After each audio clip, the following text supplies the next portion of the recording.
Então, vamos dar aqui as boas-vindas, né, ao pessoal aqui da Austrália, muito boa noite, né, muito bom dia ao pessoal do Brasil que está nos assistindo. Então, quem somos nós? Nós somos o Centro Espírita São Francisco de Assis, localizados na cidade de Perth, aqui na Austrália, e aproveitamos para convidar a todos que estão aqui na cidade de Perth para visitar a nossa casa. Nós temos reuniões públicas todas as segundas-feiras, às 19h30, no Centro Comunitário de Helmsley, né? E a gente pede, né, que fiquem ligados nas nossas redes sociais, onde sempre divulgamos, né? Nós postamos banners, né, com as informações referentes às palestras, sejam elas presenciais ou online. Então, vamos falar um pouquinho agora desse projeto que a gente, né, está executando hoje. Esse projeto, a nossa casa tem esse projeto chamado Quinta Especial, onde trazemos um convidado, ou seja, que não seja um trabalhador do São Francis, para fazer uma exposição online para a gente. O Quinta Especial ocorre toda terceira quinta-feira de cada mês, né? E a terceira quinta-feira de agosto, ela é hoje. O nosso convidado desse mês é o querido amigo Levindo Dias. Seja muito bem-vindo, Levindo. E falar um pouquinho do Levindo. O Levindo, ele é membro da Casa Espírita Cristã, Aliança Municipal Espírita de Além Paraíba, em Minas Gerais. E hoje ele abordará o tema Somos Consequência do que Pensamos. Então, nós teremos 45 minutos de exposição e logo após teremos 15 minutos para perguntas, respostas e comentários. Fiquem à vontade para ligarem a câmera, né? Nós pedimos apenas que deixem o microfone no mudo para que não haja ruídos acidentais durante a exposição do amigo.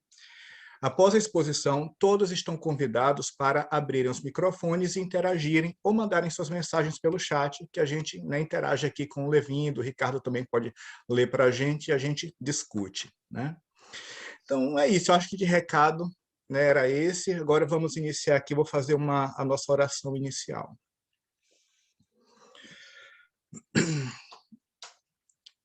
Nós agradecemos profundamente, Senhor Jesus, por essa oportunidade que temos nesse dia de hoje, de estarmos aqui conectados, de estarmos aqui juntos, ligados pelo pensamento e pelo sentimento, né? Nessa corrente, nessa vibração de luz e de paz. Nós agradecemos aos mentores espirituais da Casa São Francisco de Assis, que juntos com os nossos mentores, né, individuais, nos proporcionam nessa união, essa interação, esse equilíbrio e essa harmonia. Pedimos à espiritualidade amiga que ilumine a mente do nosso palestrante de hoje, o nosso amigo Levindo, né, que através dos ensinamentos do Evangelho do Cristo, vai nos iluminar, trazer um pouco do seu conhecimento, né, de todo esse amor, né, que tem dentro do seu coração com relação a esse tema tão importante, principalmente nos dias de hoje. Que possamos estar conectados pelo coração e pela mente para poder absorver esse conhecimento e traduzir e transformar em ações. Então, com o coração imersos no mais puro amor, nós agradecemos, né, e damos por iniciado o nosso encontro nesse dia de hoje. Que assim seja. Que assim seja. A palavra é sua, meu amigo, estamos aqui. Caros amigos da Casa Espírita São Francisco de Assis, aí de Perth, na Austrália, e a todos vocês que nos ouvem através dos abençoados recursos da tecnologia, as nossas cordiais saudações, os nossos agradecimentos ao querido Douglas, Helder, ao Ricardo, que está aí no Regra 3, no apoio para que esse evento possa acontecer. E nós estamos, assim, com grande alegria no coração, na alma, pela possibilidade desta conexão, justamente para aproveitar a tecnologia e falarmos dos ensinamentos do Cristo, dos ensinamentos cristãos, para falar da doutrina espírita, que revive esses ensinamentos e que alarga os horizontes para a nossa compreensão. E hoje, ao abordarmos o tema Somos consequência do que pensamos, nós queremos falar do teu potencial íntimo, da tua capacidade de realização. E iniciando esse estudo, lembramos de uma frase de Deepak Chopra, o famoso endocrinologista indiano radicado nos Estados Unidos da América. Ele teria a ocasião de dizer que a consciência antecede a realidade material. Ou seja, primeiro a consciência, depois a matéria.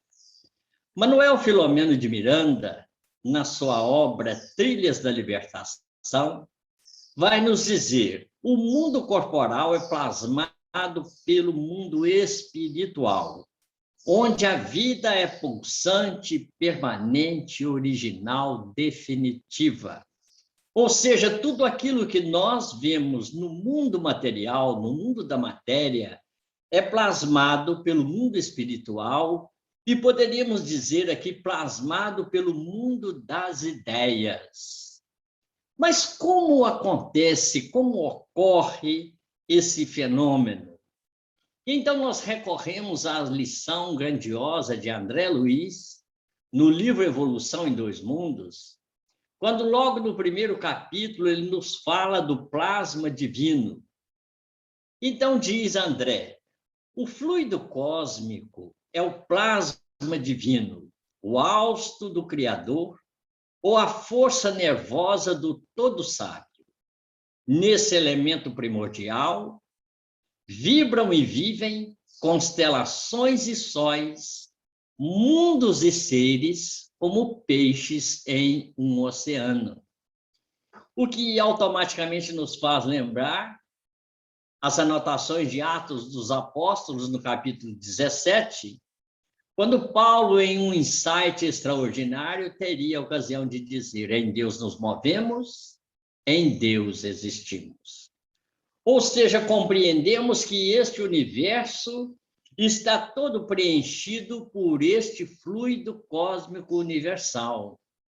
Oportunamente, Allan Kardec, na questão de número 36 de O Livro dos Espíritos, ele interroga se existe o vácuo em algum lugar do espaço. Ao que os espíritos respondem que não, que o vácuo não existe. Aquilo que pensais que esteja vazio está preenchido por matéria que escapa aos vossos sentidos e aos vossos instrumentos. Pois bem, então nós chegamos a essa compreensão de que tudo está preenchido por essa matéria primordial. E André Luiz continua lecionando. Nessa substância original, ao influxo do próprio Senhor Supremo, operam as inteligências divinas a ele agregadas em processo de comunhão indescritível. Os grandes devas da teologia hindu, ou os arcanjos na interpretação dos variados templos religiosos, extraindo desse hálito espiritual os celeiros de energia com que constroem os sistemas da imensidade em serviço de cocriação em plano maior, de conformidade com os desígnios do Todo Misericordioso, que faz deles agentes orientadores da criação excelsa. Vamos mais com André Luiz. Essas inteligências gloriosas tomam o plasma divino e convertem-no em habitações cósmicas de múltiplas expressões, radiantes ou obscuras, gaseificadas ou sólidas, obedecendo às leis pré-determinadas, quais moradias que perduram por milênios e milênios, mas que se desgastam e se transformam por fim, de vez que o espírito criado pode formar ou co-criar, mas só Deus é o criador de toda a eternidade. toda essa riqueza de plasmagem nas linhas da criação ergue-se à base de corpúsculos sob irradiações da mente. Sob as irradiações da mente, sob a orientação das inteligências superiores, congregam-se os átomos em colmeias imensas e, sob a pressão espiritualmente dirigida, se esculpem os planetas. É uma lição extraordinária.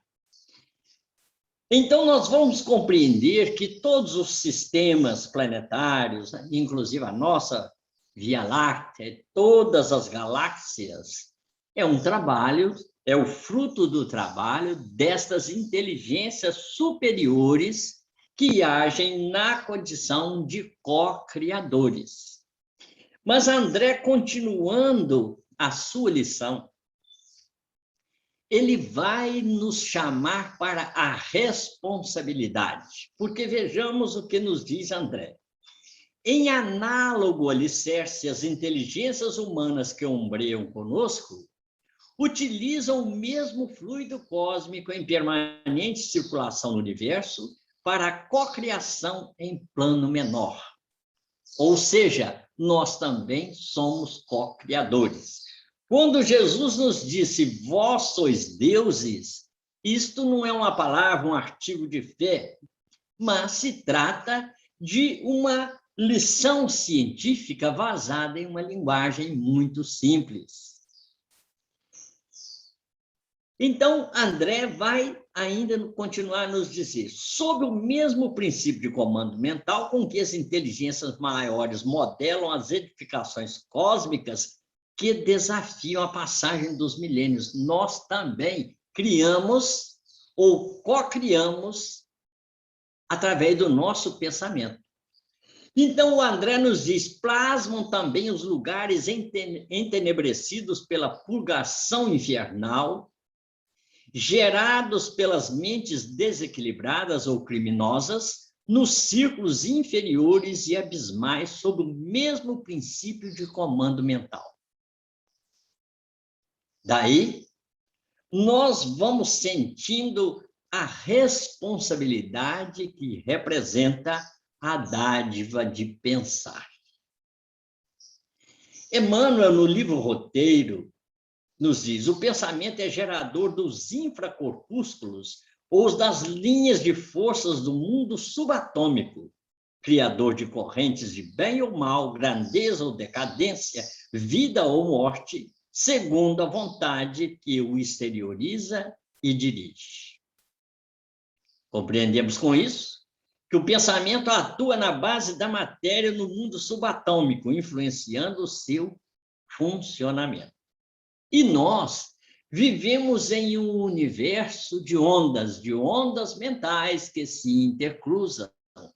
Nós influenciamos e somos influenciados por estas mesmas ondas mentais. Uma bioquímica norte-americana, a doutora Candace Pert, que desencarnou em 2013, ela nos deixa uma obra primorosa intitulada Moléculas da Emoção. Quando ela vai nos falar sobre a atuação do nosso pensamento na saúde. E diz ela, todos experimentamos o contágio emocional do júbilo de pessoas positivas à nossa volta, ou a intoxicação gerada pelos colegas negativos, que nos sugam num redemoinho de irritação, sequestrando a harmonia coletiva. Nós vemos aqui, por exemplo, nesse encontro, nesse intercâmbio, que todos nós estamos felizes pela possibilidade de estarmos juntos e nós influenciamos uns aos outros nesse processo. Mas a gente pode também lembrar de um outro exemplo, às vezes em uma situação triste, em uma situação de um velório, por exemplo, onde todos estão tristes, e de repente chega uma pessoa, aquela pessoa altamente positiva, que traz uma mensagem de alegria, muito embora estejam os presentes vivenciando aquele momento. E ela é capaz de contagiar positivamente a todos, restabelecendo um clima de equilíbrio, uma psicosfera muito mais amena, muito embora a dificuldade. Mas aí também podemos ver uma situação ao contrário. Às vezes, reunidos, de repente chega alguém mal-humorado. É aquele que aqui no Brasil, principalmente nas regiões do campo, a gente diz assim, ele acordou com a avó atrás do toco, né? E essa pessoa é capaz de influenciar negativamente todo aquele grupo, retirando a alegria daquele grupo. Agora, por outro lado também, vale a observação de que se nós nos deixamos influenciar por aquela pessoa negativa, falta disciplina de nossa parte. Porque quem entra dentro da nossa casa são aqueles que nós permitimos. Quem é o guardião da chave somos nós, e não os outros. Mas aí, amigos, a gente vai interrogar. E qual é a porção emocional que nós preparamos para aqueles que estão à nossa volta? É um questionamento que nós fazemos. Lembrando a palavra de Filomeno de Miranda, quando ele nos diz que a ação mental de uma pessoa sobre a outra pode gerar várias doenças, quanto também pode restabelecer a saúde, a depender, naturalmente, do seu estado vibratório. Allan Kardec, na Revista Espírita, do mês de maio de 1867, ele vai nos dizer: sabe-se que os fluidos emanados dos espíritos são mais ou menos salutares, segundo o grau de sua depuração. Conhece-se o seu poder curativo em certos casos e também seus efeitos mórbidos de indivíduo a indivíduo. Mas aí a gente começa, inclusive, a pensar. Alguns novidadores pretendem dizer que Allan Kardec está ultrapassado. E a gente vai observar suas anotações, que são rigorosamente atuais. Rigorosamente atuais. Evidentemente que vazado em essa linguagem vazada em outros termos, em virtude até de que o próprio idioma sofreu uma evolução. Palavras novas surgiram, principalmente com o advento das tecnologias, quantas expressões modernas surgiram. Então, as expressões do Kardec podem não ter acompanhado, mas as ideias permanecem perfeitamente ideais, perfeitamente ajustadas para os dias de hoje. O doutor Orlando, Nubor de Orlando Facuri, que é um neurocirurgião, pioneiro nas cirurgias cerebrais, ao lado de Wilder Penfield, do Canadá.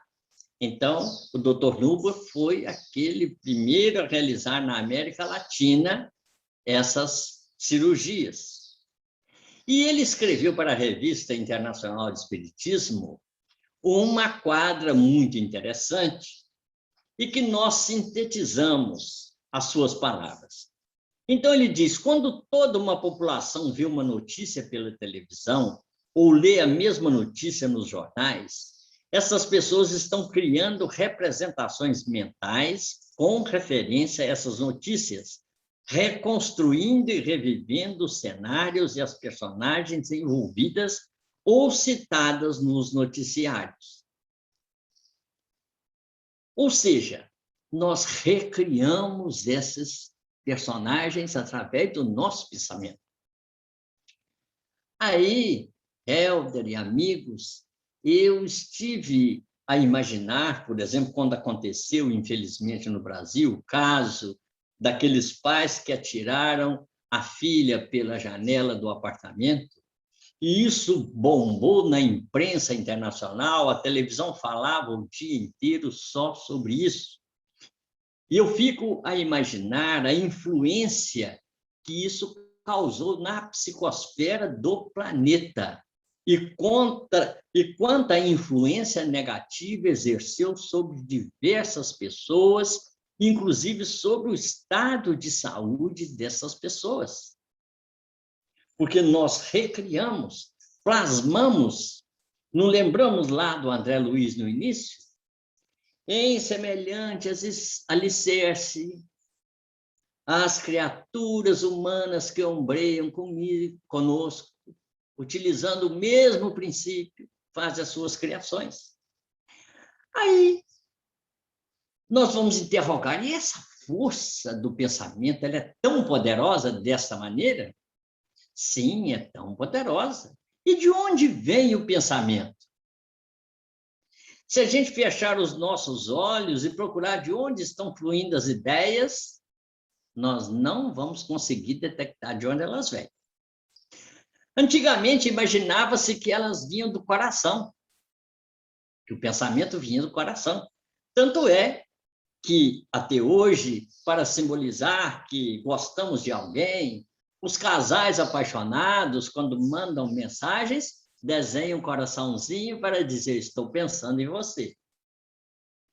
Mas com o avanço do conhecimento nas áreas da anatomia, da neurologia, da fisiologia, passou-se a imaginar que o pensamento vinha do cérebro.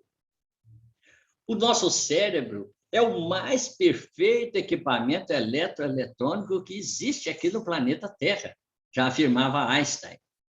Mas, mesmo sendo esse equipamento, como um radiotransceptor, ele não funciona se nós não acionarmos.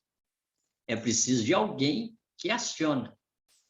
Então, André Luiz vai nos dizer, verte o pensamento ou fluido mental por secreção sutil, não do cérebro, mas da mente.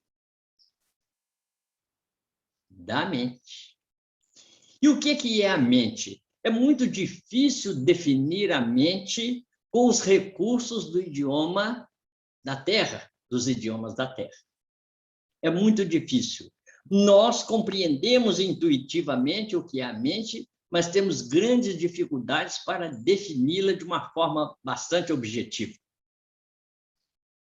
Mas meditando e sob a inspiração, nós traçamos uma definição para essa mente. A mente é a sede de todos os fenômenos psíquicos, guarda todas as experiências vividas, é a potência intelectual da alma. André Luiz, tentando nos levar à compreensão no seu livro No Mundo Maior, no capítulo 3º, ele vai nos dizer, fazendo uma comparação, que a mente se assemelha a uma construção de 3 pavimentos. No pavimento inferior está o nosso subconsciente, ou o armazém, o local onde é que estão guardadas todas as experiências vividas desde os primórdios da existência. No pavimento intermediário está o consciente, ou o nosso estado atual de consciência. E no pavimento superior está o superconsciente, ou as sublimes aspirações das realizações para a vida maior.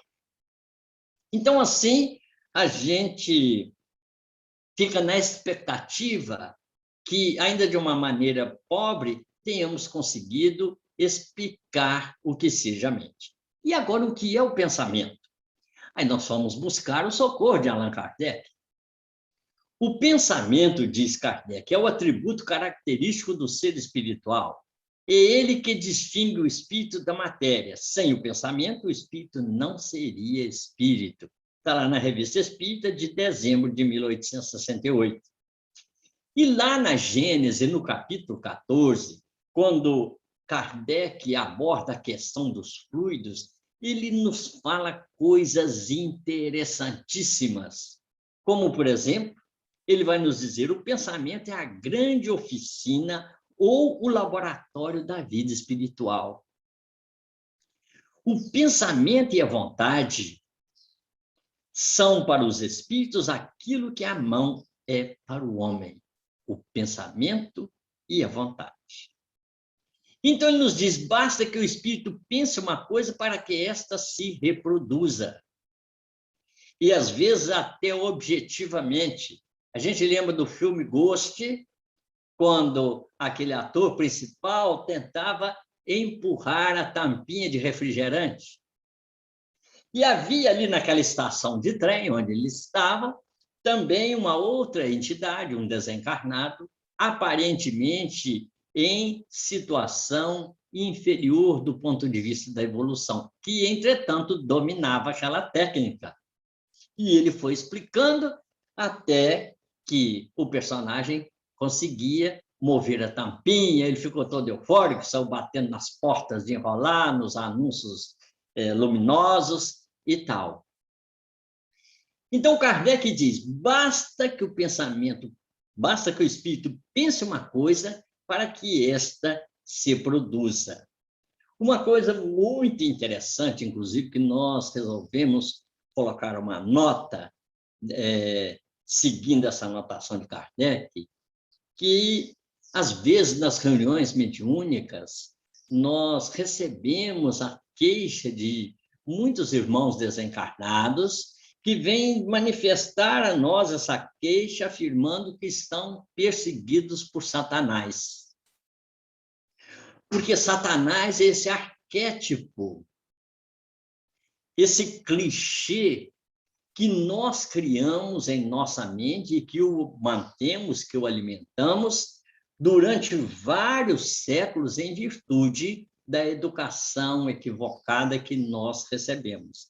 É preciso trabalhar para dissolver esse clichê, é preciso trabalhar no sentido de auxiliar a outros irmãos também a dissolverem esses clichês e colocarem no lugar figuras angelicais. Satanás não existe. A gente vai ler lá no Céu e Inferno, na primeira parte, no capítulo 9, item 7, as considerações, a argumentação de Kardec sobre essa questão de Satanás.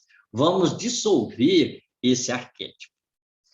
Mas, continuando com Kardec, lá na Gênese, no capítulo 14, ele vai nos dizer a mais: criando imagens fluídicas, o pensamento se reflete no envoltório perispirítico, como num espelho, toma nele corpo e aí, de certo modo, se fotografa. Nós sabemos que o perispírito, ele é o modelador biológico, é ele o modelador do nosso corpo. Tudo passa pelo perispírito. Então, se nós temos pensamentos em desequilíbrio, ele vai se refletir, ele vai se fotografar no perispírito. Então, daí, muitas vezes, a afirmativa de que os nossos pensamentos têm uma influência direta no nosso estado de saúde.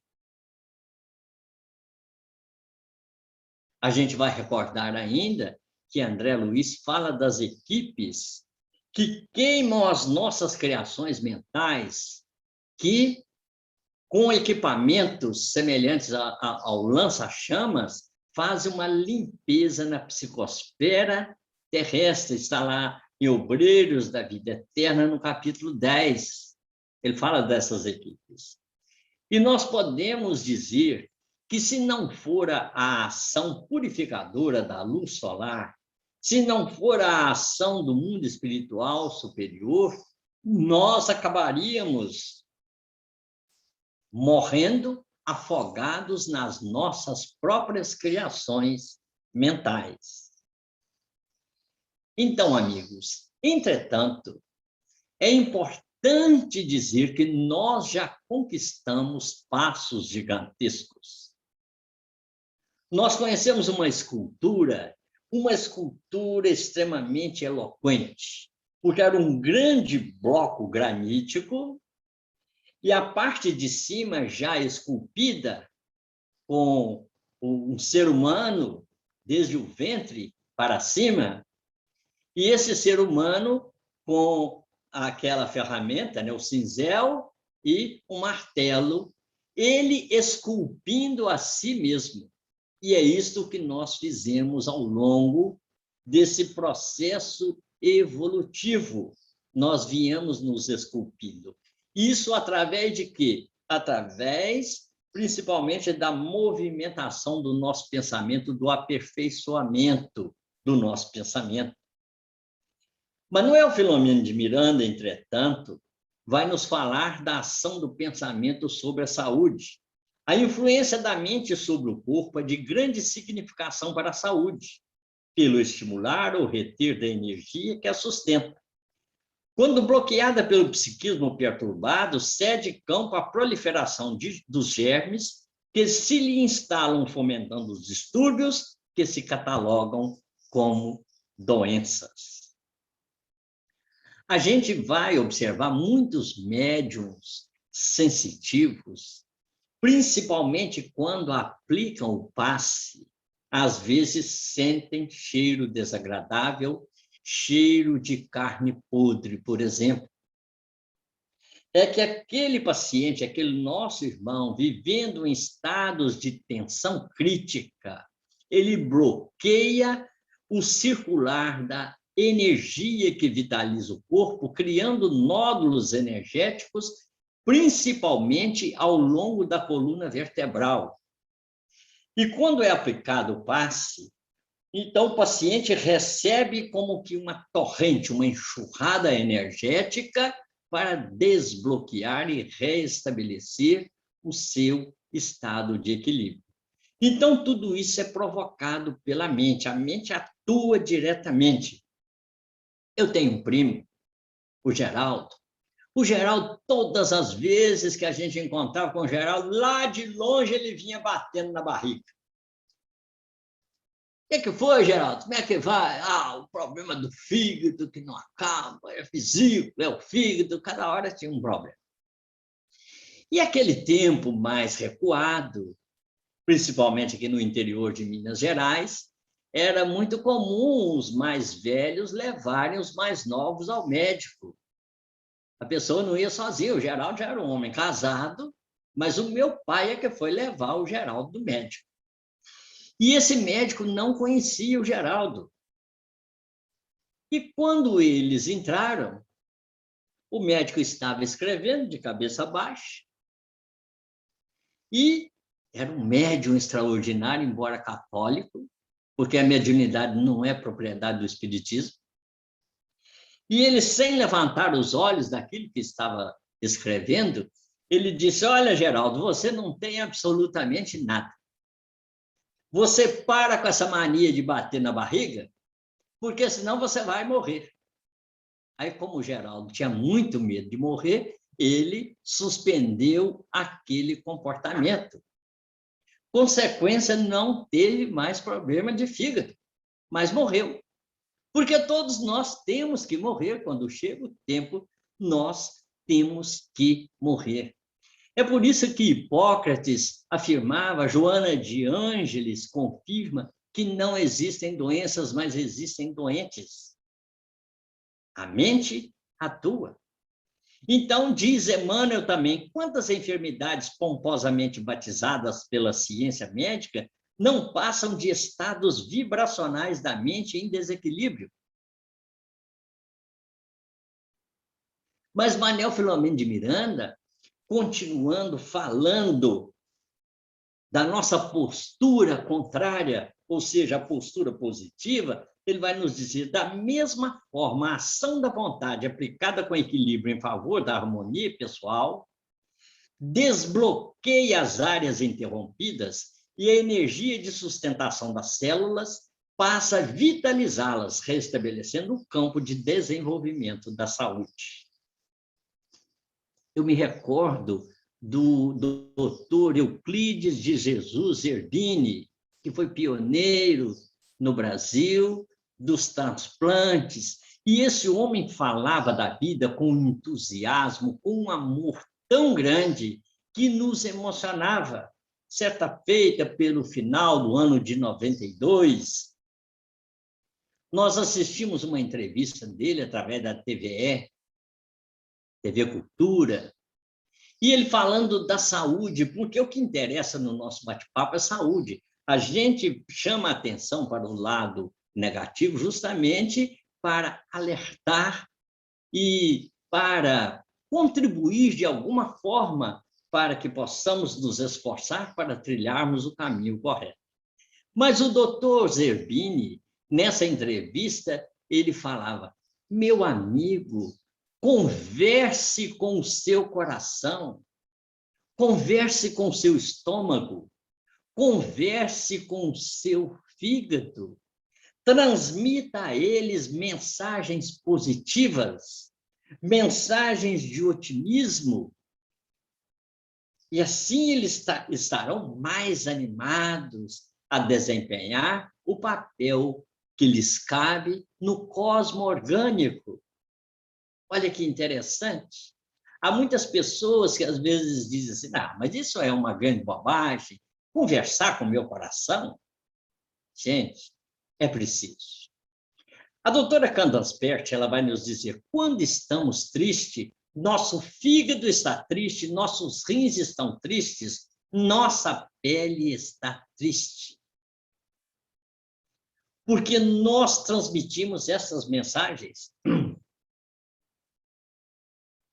E ela explica: essas moléculas de emoção, que são os neuropeptídeos, neurotransmissores e hormônios, né, são liberados e distribuídos pelo corpo, instruindo as células sobre se deve ou não se dividir, se devem ativar este ou aquele gene. Tudo no corpo é mobilizado por essas moléculas mensageiras que estão em toda parte, moléculas que são movimentadas pelo nosso pensamento, pelas nossas emoções. Inclusive, influenciamos no próprio DNA. O que é o DNA? O que é o nosso código genético? São milhões de programinhas, como num computador, e nós ativamos ou desativamos. Então, nós podemos ativar determinado gene para a enfermidade ou ativar outro para o estado de saúde. As nossas células, elas obedecem ao nosso comando. André Luiz vai nos dizer que nossas células são animáculos infinitesimais que revelam domesticadas e ordeiras na colmeia orgânica. Cada célula do seu corpo reage de acordo com a sua mente. Inclusive, hoje, a epigenética vem nos falar, vem se aprofundando, a epigenética que nasceu lá pelo ano 1940, 42, e que parece passou um período meio dormitando, mas principalmente com o surgimento da psicologia transpessoal, com os aprofundamentos do conhecimento desvelados pelo projeto Genoma, ela ressurge e hoje está em pleno vapor. Mas André Luiz, ainda em Evolução em Dois Mundos, ele vai falar sobre a nossa conduta. O corpo herda naturalmente do corpo, segundo as disposições da mente, que se ajusta a outras mentes nos circuitos da afinidade, cabendo, pois, ao homem responsável reconhecer que a hereditariedade relativa, mas compulsória, lhe talhará o corpo físico de que necessita em determinada encarnação, não lhe sendo possível alterar o plano de serviço que mereceu ou de que foi incumbido, segundo as suas aquisições e necessidades. Mas pode, pela própria conduta feliz ou infeliz, acentuar ou esbater a coloração dos programas que lhe indicam a rota, através dos bióforos ou unidades de força psicossomática que atuam no citoplasma, projetando sobre as células e, consequentemente, sobre o corpo, os estados da mente. Aí nós vimos a palavra de uma cientista encarnada falando isso, e André já nos falou isso lá em 1958, no livro Evolução em Dois Mundos. Então, é importante que nós estejamos muito atentos a essa realidade. Nós já estamos chegando no final aí da nossa fala. Então, nós vamos recomendar, inclusive, a leitura do livro O Homem Integral, da Joana, quando ela vai nos falar sobre estas questões, principalmente da raiva, da mágoa, da amargura, do ressentimento. A raiva, meus amigos, mata. Mata porque nós despejamos no nosso corpo uma grande quantidade de veneno quando sentimos raiva, ressentimento. William Shakespeare já afirmava, né? Guardar a raiva e ressentimento é como tomar um copo de veneno e aguardar que o outro morra, e o outro não vai morrer. Quem vai morrer somos nós mesmos. Então, nós vamos aqui pular alguns trechos para falar sobre a prevenção, o manter-se em equilíbrio, porque é importante não só apresentar o problema, mas é importante apresentar o alerta, a solução. Então, primeiro são os exercícios físicos. Nós sabemos que estamos cercados por uma nuvem de testemunhas, como dizia Paulo, né? Pelos espíritos. Lá na questão 459, o Kardec pergunta se eles influenciam em nossos pensamentos e atitudes, muito mais do que possas imaginar, quase que de ordinário, são eles que vos dirigem.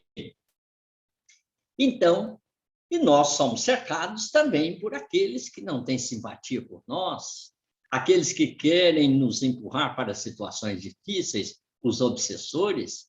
Então, nós gostaríamos de dizer que o exercício, o trabalho, é extraordinário para o nosso equilíbrio.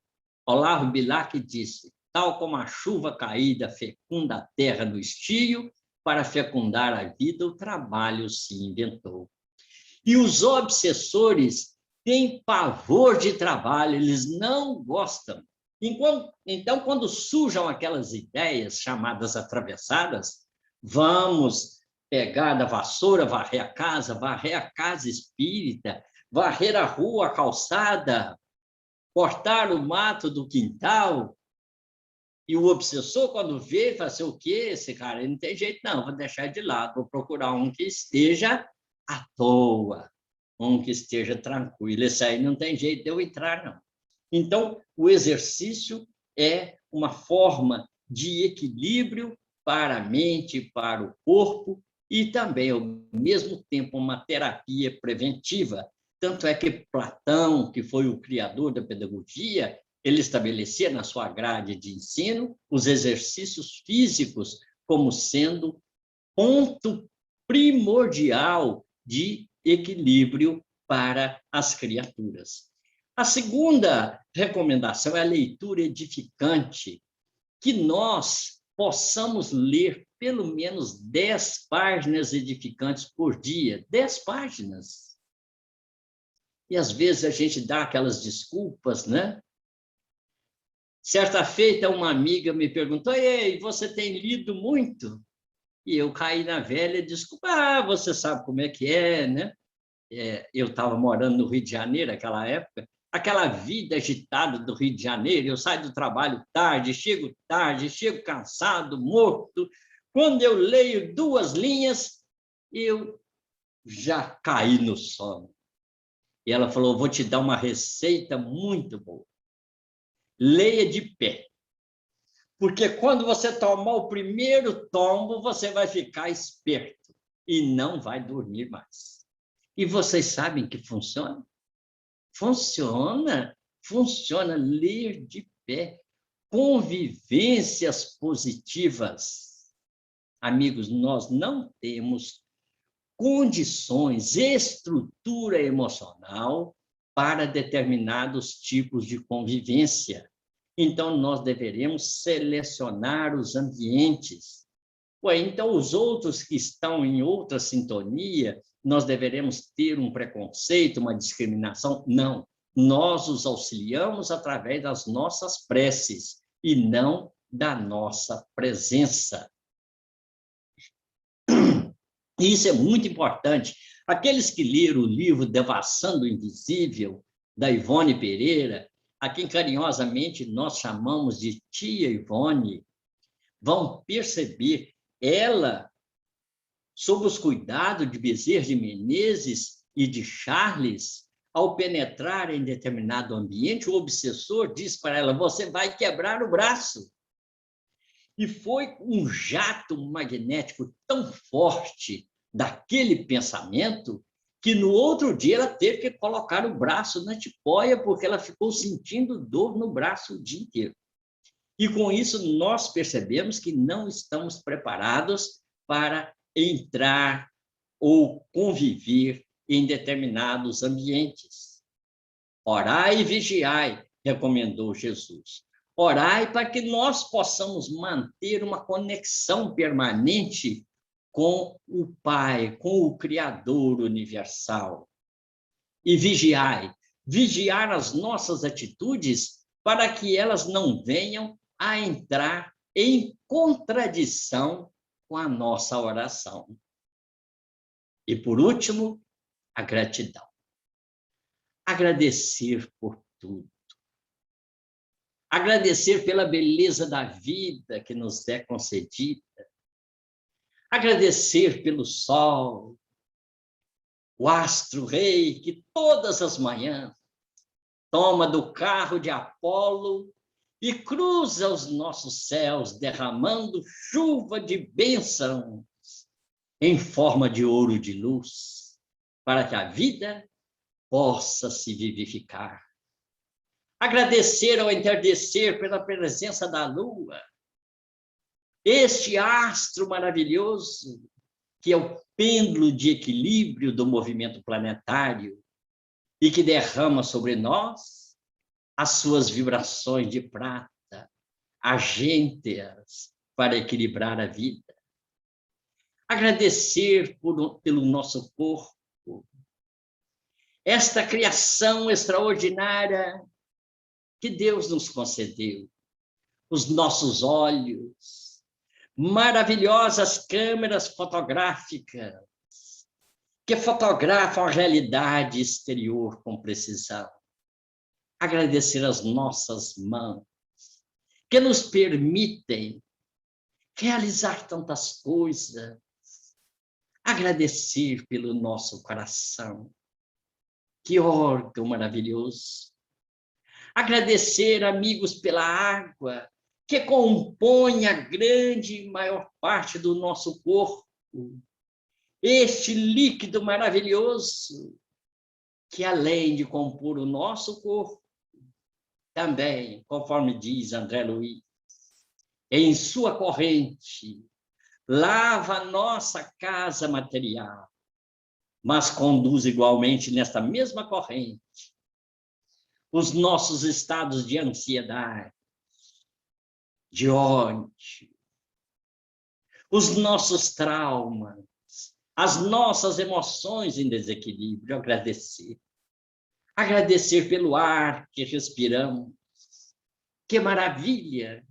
Que insufla os nossos pulmões, para que eles possam distribuir o maravilhoso oxigênio que dá vida à nossa vida. Agradecer por tudo. Agradecer quando olhamos no espelho e vemos esta máquina perfeita que nos serve para as experiências do mundo material. Agradecer por tudo. Agradecer por você, amigo, que nos ouve. Agradecer a Jesus por esta oportunidade maravilhosa que a tecnologia nos proporcionou. Muito obrigado, meus irmãos. Que Deus a todos nos abençoe. Se tivermos alguma pergunta. Nossa, que maravilha, Levinda. A gente chega, termina leve. Nossa, é bonito, muito bonito. Eu agradeço de coração, Ótima coração maravilhoso. apresentação. Não é apresentação? É, assim, eu gostaria de comentar, né, quando você falou sobre o perispírito. Engraçado que o perispírito, ele é o modelador, né, do corpo, e a gente, muitas vezes, a gente não faz a associação dos dois. A gente pensa que quando a gente, claro, quando a gente está vivo, tudo aquilo que a gente pensa, a gente atrai, seja ele positivo ou negativo, enquanto estamos vivos. Porém, a gente não faz muito o link de que tudo isso que a gente pensa durante a jornada na Terra, a gente vai levar isso condensado no nosso perispírito, que quando a gente vier num outro planejamento reencarnatório, aquilo que a gente fotografou e levou para a erraticidade, aquilo ali plasmado no perispírito vai compor o nosso futuro corpo biológico. E isso pode vir em formas de doenças, né? É interessante essa reflexão. Eu não tinha refletido sobre esse link, o quanto é importante a gente manter essa saúde mental, né? O que a gente plasma, o que a gente faz para a nossa saúde neste momento e no momento futuro, né? Numa outra encarnação, porque tudo é um link. Né? A gente tem uma vida, mas com diferentes interfaces, diferentes reencarnações. E o que a gente vai ser amanhã, a gente está plantando hoje. Muito bacana, muito bacana. Isso, sem dúvida. Inclusive, o próprio projeto Genoma, ele chega a uma conclusão, né? O Francis Collins, que foi o chefe pelo lado governamental do projeto Genoma, ele vai nos dizer que descobrimos esse código para a formação de um ser humano. Entretanto, essas moléculas são demasiadamente materiais para conter o projeto de uma pessoa humana. É preciso procurar por algo mais. Existe algo mais, que no caso é o perispírito. Um espírito amigo nos disse: se os citólogos pudessem ver a realidade do citoplasma celular, eles ficariam fascinados diante desta maravilha da criação. Porquanto na substância aquosa do citoplasma navegam milhares de grânulos de memória psíquica, que em realidade traduzem-se no código genético. Olha só que maravilha. Então, foi o que você falou, essa memória, né? Ela vai ficar gravada e vai influenciar, inclusive, os nossos próximos corpos, né? Então, daí essa Verdade. importância. Se eu não me engano, existe até um termo, acho que é relacionado a isso, a epigenética, né? Epigenética. Epigenética, que vem lá do grego, né? Epi é que está acima, acima da genética. E todo esse Exatamente. estudo é muito, muito interessante. Muito interessante. Que maravilha. Vou perguntar aos meus amigos, né? Ao Ricardo, ao Douglas, a dona Helenilda, a Amanda, a Tatiana, né? Alguém tem alguma pergunta, algum comentário? Né? Tá aberto. Bom, eu tenho uma aqui. Levindo, primeiramente, muito boa sua palestra, achei sensacional, achei muito educativa e mostrou aspectos que eu não tinha conhecimento, realmente foram inovadoras para mim. Muito bom, muito obrigado. A pergunta que eu tenho, baseada naquilo que você apresentou, bom, nós sabemos que o nosso padrão vibracional, as nossas emoções, elas interferem com os ambientes que a gente frequenta, né? Como você mesmo disse, você está num ambiente alegre, chega uma pessoa triste, ela começa ela pode começar a gerar essa situação de tristeza, e cabe aos presentes controlar essa situação e não deixar se envolver por aquela tristeza. Da mesma forma que, se uma pessoa chega alegre num velório, ela começa a ter uma influência positiva em todos aqueles que estão ali com tristeza, né? E a gente sabe que, por exemplo, numa casa, se uma família ela tem gera um padrão vibracional muito baixo, né, quer por desentendimentos, por brigas, né, ela começa, de uma certa forma, a imprimir esse padrão vibratório na própria casa, na própria matéria, porque essa influência vibracional afeta o padrão vibratório dos átomos, das paredes, de tudo que está em nossa volta, inclusive pessoas, né?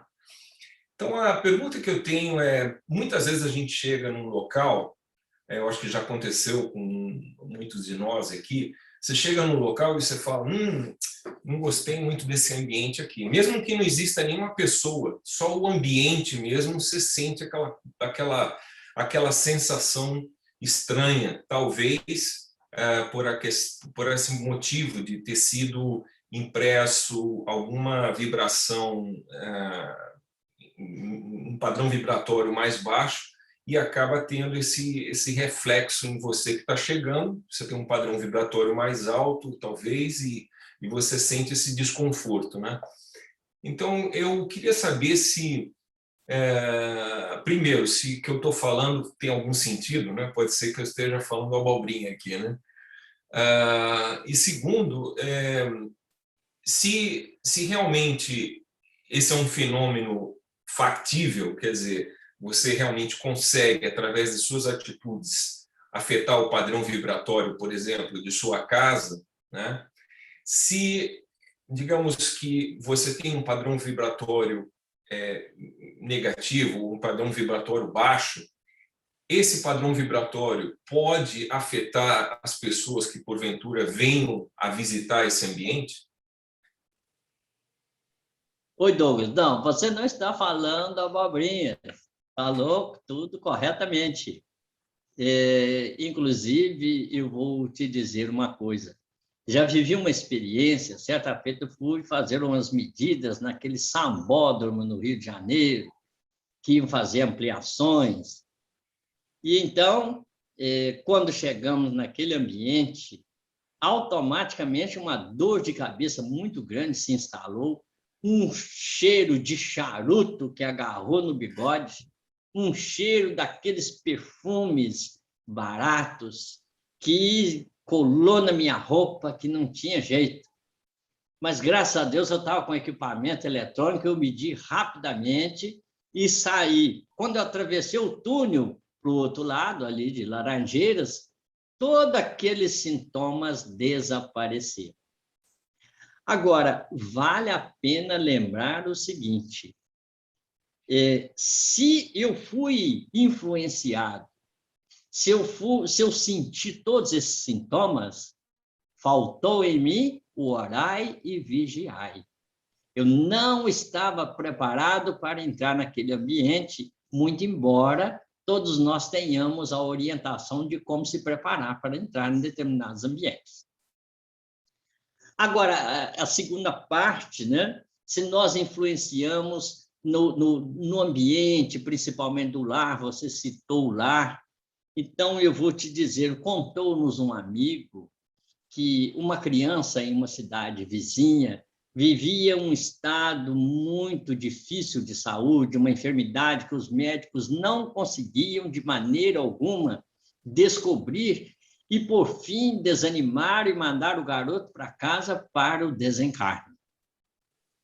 Então, uma equipe de médiums foi fazer uma visita e uma das médiums que ali estava presente, depois das preces, perguntou à mãe: mãe, o seu esposo que não está presente, ele fala muito palavrão, ele xinga muito aqui dentro do ambiente do lar?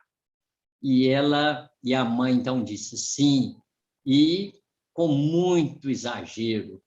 Pois é, mãe, em virtude desses pensamentos, dessas expressões malsãs, eu vejo colado na parede uma substância, parece uma gelatina escura, em virtude do pensamento, em virtude do desequilíbrio das palavras do Pai. O Espírito Miramês, ele nos falando sobre o pensamento, ele nos diz que a elegância do pensamento, a elegância das palavras exalam o perfume da santidade. Olha só que bacana. Oportunamente perguntaram ao Chico por que Francisco de Assis, o nosso patrono, daí esse espírito tão amigo, por que Francisco de Assis, Lucas e outros, por exemplo, acolhiam em seus colos a presença de animais silvestres que vinham aninhar-se ali nos seus colos? E o Chico Xavier deu uma resposta sensacional. Ah, meu filho, é porque eles têm perfume de santidade, ou seja, pureza nos pensamentos, pureza nas palavras. É algo assim que nos deixa maravilhados, né? Não é, Douglas? Oh, é fantástico, sem dúvida. Obrigado pela explicação. Uma coisa que sempre também me intrigou, né? Muitas vezes você vê pessoas que têm estão num certo estágio de demência, por exemplo, né? E aí os familiares, por uma questão de gerar um pouco de conforto para eles mesmos e talvez para a pessoa que está com a demência, colocam num hospital para demente, ou num local, uma casa para tratamento, né? ou uma casa especial para esses casos. Normalmente, eu acho que pela situação das pessoas que estão nesse ambiente, você acaba, talvez, gerando um padrão vibratório que não é muito propício, né? Nessas situações, você acha que, por exemplo, a atitude da família de pegar e colocar essa pessoa num ambiente assim é uma atitude menos digna, porque, digamos, você está praticamente jogando uma pessoa num ambiente que possa afetar para pior aquela situação de demência, aquela situação por conta dessas vibrações que você tem. Fatalmente, um ambiente assim, né, você acaba até sentindo, quando você vai num ambiente desse, você sente uma situação meio estranha por conta dessas mentes que estão, digamos, estão talvez num outro local, né?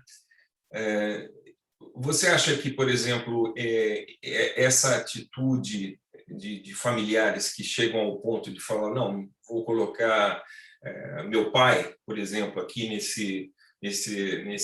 está com um problema de demência, eu vou colocar ele lá. Você acha esse tipo de atitude demeritória para quem coloca, ou eles deveriam tentar abraçar a situação e dizer, não, eu quero que meu pai fique comigo aqui e vamos tentar resolver o problema dessa forma? Então, Douglas, quanto mais difícil a tarefa, maior o mérito, né? Entretanto, nós deveremos reconhecer que, muitas vezes, muitas famílias não têm condições de ter em casa, elas não conseguem dar o tratamento adequado àquele familiar. Então, aí é muito mais, vamos dizer assim, muito mais confortável para o próprio enfermo e para a família levá-lo e interná-lo numa instituição desta natureza. Inclusive, aqui no Brasil, já existem umas espécies de casa clínica, onde ali a família, amparada por serviços sociais, né, e outros apoios, eles conseguem administrar essa situação, mas com esse apoio. Então, chega a determinados momentos que, às vezes, é difícil para a família. Mas vale a pena lembrar que, quanto maior o desafio, maior será o mérito, né? Eu te dei esse exemplo, Lindo, porque recentemente eu tive uma situação parecida na minha família, e não com meus pais, que eles já já não são mais parte desse mundo, né? Mas com uma prima que tem síndrome de Down. Ela já tem 55 anos, mais ou menos, e o meu tio, né, o pai dela, ele tem 80 e tantos, então ele já não tem mais condição de tomar conta dela, né? E ele a colocou numa instituição especializada, né, que vai ter condição de tomar, porque ela às vezes se joga no chão, ele não tinha mais forças com a idade para levantar ela do chão, ou para dar banho nela, ou para ter esse tipo de cuidado, né? Mas, ao mesmo tempo, né, criou uma sensação, pelo menos em mim, uma sensação estranha, porque, sem querer julgar a situação, né, mas a gente fica um pouco com pena da situação, né, com pena de ver a minha prima, de repente, numa instituição na qual ela não conhece as outras pessoas com quem ela está, e apesar dela ter síndrome de Down, ela reconhece os parentes, ela reconhece a mim, reconhece a meus tios, ela tem uma ciência, ela tem síndrome de Down, mas ela tem um nível de consciência, né? Então a gente fica pensando, né? Poxa, será que essa foi a melhor decisão, né? E por isso que eu te fiz essa pergunta, porque fica aquela coisinha na nossa cabeça dizendo, poxa, mas será que não teria uma outra solução, né? Sabendo que meu tio também tem suas limitações por conta da idade. Pois é, Douglas. Aí você vê, também ele já necessita de cuidados, né? Ele está nessa condição. Então, é o melhor para a filha, né? E para ele é a internação numa instituição, porque ele não consegue realmente administrar essa situação. Então, é preciso de buscar ajuda. Quando a carga está muito pesada, a gente tem que procurar ajuda, né? Então, é perfeitamente lícito essa tomada de decisão. E uma das coisas muito importantes, você falou assim, nessa sensação e tal, é muito importante a gente esvaziar os nossos conteúdos mentais dessa questão de culpa, desses sentimentos dessa maneira. Ou seja, estabelecer também o auto-perdão, né? Porque às vezes a gente se cobra muito e exige uma perfeição de tal natureza que nós não suportamos e criamos o complexo de culpa, e isso perturba enormemente a nossa saúde.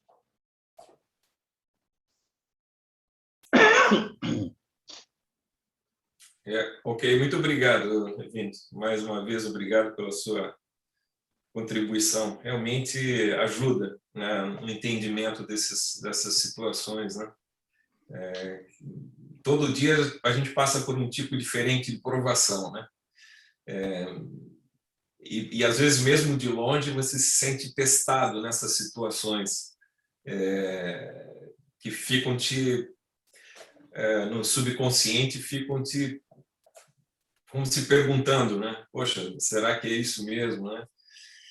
Mas a preocupação é sempre achar que você está indo para um ambiente que não vai ter o mesmo nível de amor, de carinho e tal, que é mais ou menos o que a gente nota nos hospitais, né? Apesar das pessoas fazerem um trabalho excelente, as equipes médicas, mas eles têm que atender muitas pessoas, eles não têm aquele tempo extra para dedicar para cada um e ficar ali dando aquela dose de amor, de carinho que todos querem, que todos merecem, né? Então, é apenas um ambiente diferente do ambiente familiar, onde você tem aquele vínculo de amor que você não encontra no mesmo nível, ou é difícil de encontrar nas instituições por uma questão de operacionalidade, né? Porque eles têm tanta gente para atender que eles realmente não podem ficar dedicado a um ou a outro, eles têm que dividir a atenção deles com várias pessoas, né? Isso é verdade. E a gente vai ver até nos hospitais do mundo espiritual, né? Tudo tem que ser com muita paciência. A gente vê lá no nosso lar as câmaras de retificação e tal. São poucos trabalhadores para muitos enfermos, né? Então, realmente fica assim uma situação aparentemente difícil, mas eles sabem o que fazem. E tudo está sob o comando de Deus, né? Só queria comentar o seguinte, existe a misericórdia divina. A gente não deve fazer com o outro aquilo que a gente não gostaria que fizessem conosco, né? Mas até que ponto está sendo benéfico essa relação, não é verdade? Se não está existindo um balanço, um equilíbrio nisso, até que ponto isso é positivo manter junto, né? Será que realmente não serão construídas novas relações produtivas, frutíferas, mesmo no ambiente hospitalar, no ambiente de uma casa de assistência, né? Então, e o valor, inclusive, entre os membros da família pode se partir dessa ação, desse afastamento que pode ser temporário, pode ser definitivo, não se sabe. O amor se fortalece, a gente enxerga melhor, muitas vezes, que a gente não está agindo de forma produtiva, de forma correta, plena com o outro, com esse afastamento temporário, e isso é aprendizado, né? Perfeitamente, né? Perfeita colocação. Temos uma pergunta, eu acho, da Amanda. Da Amanda. Sim, Oi, tem uns comentários. Oi, pode falar, Amanda, desculpa. Boa noite, bom dia aí para vocês. E queria agradecer, já escrevi ali no chat, mas o Levino sempre me convida e quase nunca eu consigo participar. E eu frequento um centro espírita aqui em Além Paraíba, que está fechado, acho que como muitos, né? E a gente tem essa desculpa, né? Ah, online eu não vou assistir, e aí as coisas vão ficando pesadas, porque eu tenho fé em muitas coisas, né? Acima de tudo em Deus, mas eu acho que em alguns momentos a gente precisa desse contato, dessa troca, né? Espiritualmente a gente vai enfraquecendo. Então, ele me pegou num momento em que eu realmente estava precisando muito de ouvir isso, e eu acredito que essas coisas têm um propósito mesmo, né? Elas chegam quando tem que chegar, e foi muito importante. Em relação a isso que o Douglas falou, eu acho que, eu não sei se eu estou certa, e vocês podem me dizer, o Levino também, que é preciso que a gente respeite o lugar do outro também, né? O tempo do outro, a evolução do outro, o momento que ele está passando. E eu me lembro de uma coisa boba, mas uma vez eu estava no banco, e meu filho estava pequenininho, ele já tinha 1 aninho, já tinha ido para a escola, e eu escutei uma senhora falando que não sabe por que essas mulheres têm filho hoje, se é para socar dentro da escola. E aí eu pensei, meu Deus, eu tenho meu trabalho, eu não estou socando meu filho dentro da escola, né? Estou colocando ele num ambiente controlado, de cuidado e tal. Então, assim, ela não entende, às vezes, o lugar do outro. A gente não entende, porque em muitos momentos a gente olha para o outro e pensa, eu faria diferente. Mas eu sou eu, né? E o lugar do outro é outro, e a gente precisa, quando vierem esses pensamentos, eu acho, deixar eles irem embora, porque não é nosso papel aqui olhar o outro, e sim a nós mesmos. E dentro disso aí, eu queria uma ajuda do Levino aí. Eu até coloquei ali no chat que na vida a gente não pode escolher sempre os ambientes que a gente está, né? Eu já trabalhei em lugares que me fizeram muito mal, né? E assim, quando ele falou das notícias, por exemplo, é dever da imprensa noticiar, mas realmente as notícias muitas vezes nos absorvem, nos fazem muito mal, e a gente pode optar por não ficar lendo aquilo. A gente pode trocar o que a gente lê, mas a gente muitas vezes não pode trocar onde a gente trabalha, né? Na maioria das vezes não. Então, eu procuro me blindar em casa, né? Eu até coloquei ali da minha yoga, que é uma meditação de gratidão, que eu acho que a gratidão é a coisa mais importante, porque quando você agradece, tudo, porque o mal e o bom tem que ser agradecidos, tudo tem um propósito. E aí eu acho que você começa o dia bem. Mas em alguns momentos, eu sou uma pessoa muito suscetível a essas energias. Então, às vezes, eu estou em alguns lugares que nem tantas vezes a pessoa é má, mas ela me traz coisas ruins, até por esses pensamentos todos que o Levindo disse aí. Tem gente que é naturalmente negativa, né? E vai arrastando aquelas correntes e te faz muito mal. E aí eu queria uma dica, uma ajuda para quando isso acontece, né? Porque a gente se blinda e vai, mas e aí? Aí a energia ruim, às vezes, é mais forte, porque às vezes ela é muito forte. E o que a gente faz quando a gente está num ambiente desse? Tem que conviver com essas pessoas.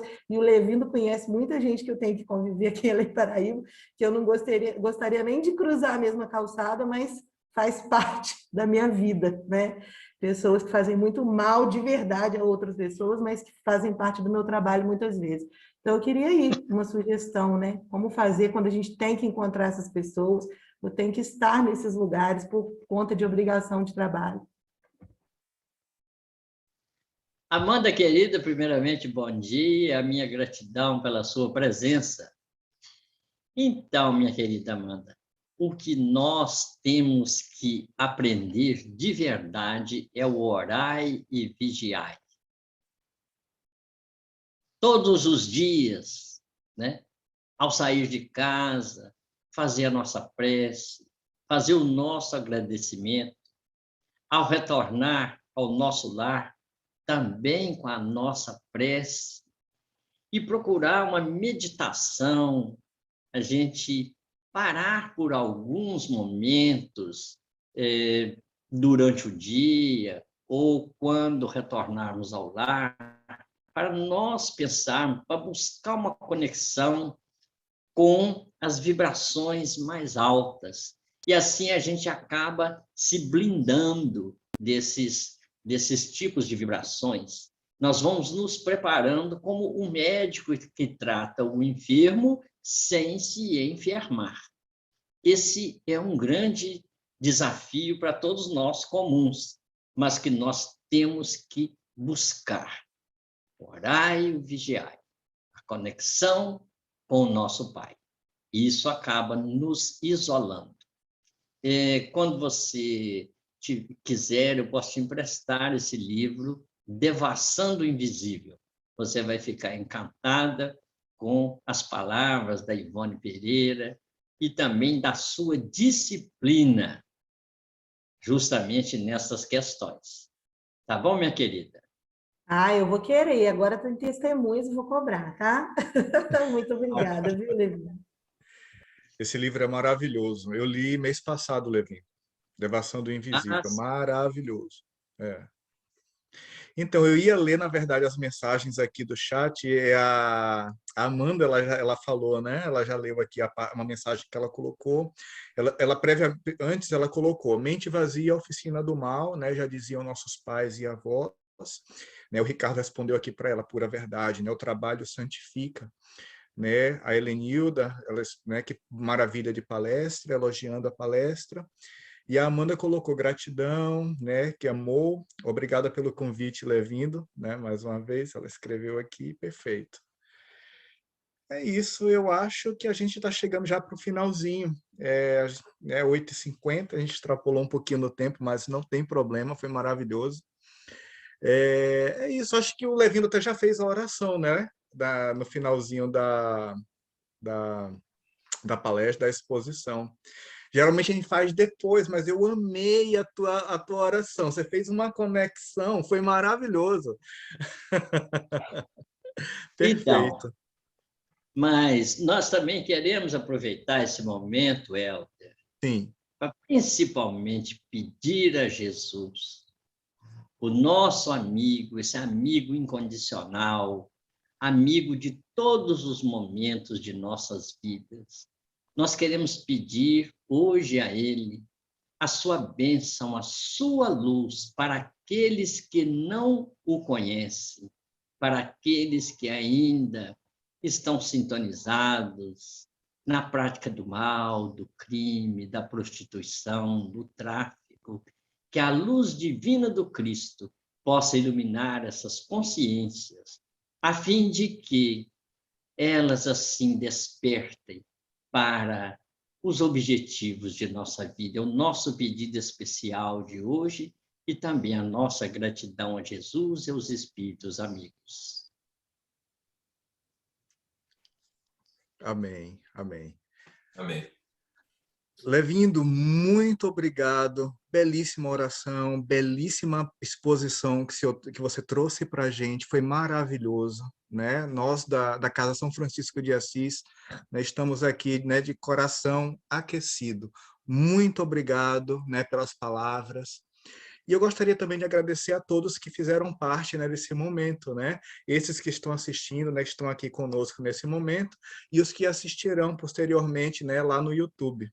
Então, agradeço ao Ricardo, né, por gerenciar aí o Zoom, o Douglas, que fez o contato com o nosso querido Levindo, a Amanda pela participação, a Tatiana ficou quietinha, mas ó, nosso abraço caloroso, Dona Helenilda, minha mamãe. E um beijo a todos. Muito obrigado, Levindo. Tenha um excelente dia. Deus te abençoe. Obrigado, Muito Levi. obrigado, Douglas, Helder e também ao Ricardo. Muito obrigado a todos e até uma próxima oportunidade. Surgirão, se Beijão Deus a quiser. todos.